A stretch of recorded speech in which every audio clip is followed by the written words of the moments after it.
Hi అండి, welcome back to my channel. ఇవాళ వచ్చేసి మాది చికెన్ కర్రీ ఎలా తయారు చేసుకోవాలో చూద్దాం. ముందుగా గ్యాస్ మీద ఒక గిన్నె పెట్టి ఆ గిన్నెలో ఆయిల్ పోసి ఒక 2-3 స్పూన్లు ఆయిల్ పోసుకోవాలి. ఆయిల్ పోసుకుని పెద్దవైతే 2 ఉల్లిపాయలు, పచ్చిమిర్చి, చిన్నవైతే 4 ఉల్లిపాయలు కోసుకుని సన్నగా తరుక్కోవాలి. సన్నగా కోసుకుని నూనె ఆయిల్ కాగిన తర్వాత అందులో వేసుకోవాలి పచ్చిమిర్చి, ఆనియన్స్. అవి వేసుకుని వేపుకోవాలి.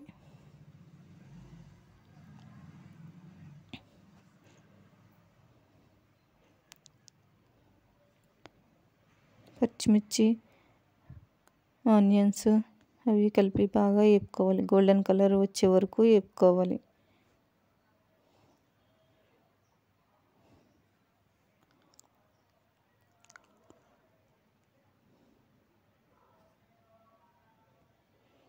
గోల్డెన్ కలర్ వచ్చే వరకు వేపుకున్న తర్వాత నేను చికెన్ అయితే కేజీ చికెన్ ఒక గిన్నెలో వేసుకుని శుభ్రంగా కడుక్కోవాలి. 2 సార్లు కడుక్కుని పక్కన పెట్టుకుని ఆనియన్స్ మళ్ళీ గోల్డెన్ కలర్ వచ్చే వరకు వేగనిచ్చుకోవాలి.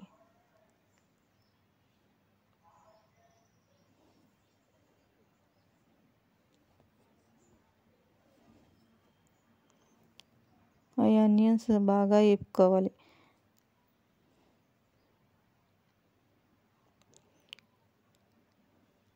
ఆనియన్స్ వేపుకున్న తర్వాత మనం అందులో చికెన్ వేసుకోవాలి. మనం ముందుగా శుభ్రం చేసుకున్న చికెన్ వేసుకుని బాగా కలుపుకోవాలి.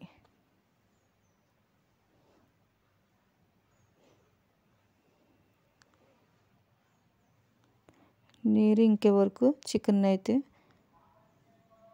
బాగా మగ్గించాలి. అందులో అయితే 2 స్పూన్ల కారం, 2 స్పూన్ల సాల్ట్ వేసుకోవాలి. అవి వేసుకుని బాగా నీరు ఇంకే వరకు వేసుకుని 2 గ్లాసులు వాటర్ వేసుకోవాలి.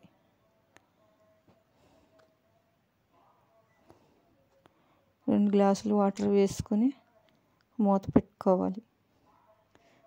సన్నటి మంట మీద ఉడకనివ్వాలి మాంసాన్ని.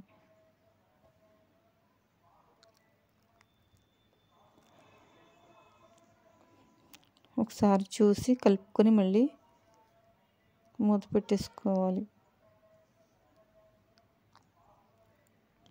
అందులో నేనైతే ఎగ్స్ అయితే వాటర్ వేసిన తర్వాత అయితే వేసుకున్నాను. నేను ముందుగా వేసుకోకూడదు, అవి అయితే సిదిగిపోతాయి.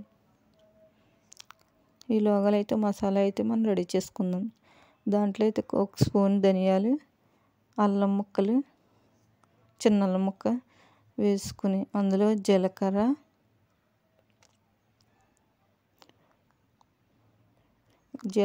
గసగసాలు, లవంగాలు, 2 లాలిక్కాయలు, చెక్క, దోసపప్పు వేసుకుని అయితే మిక్సీ ఆడుకోవాలి. వెల్లుల్లి కూడా వేసుకుని అయితే మిక్సీలో పట్టుకోవాలి.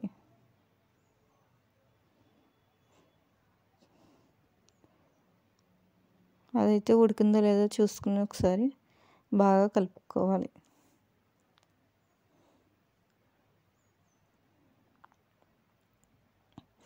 అది కలుపుకొని కొంచెం కొత్తిమీర కూడా వేసుకోవాలి.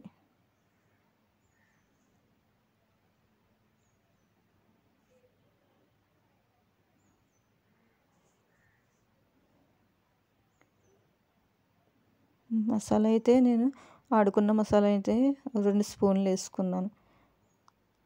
వేసుకుని బాగా కలుపుకోవాలి.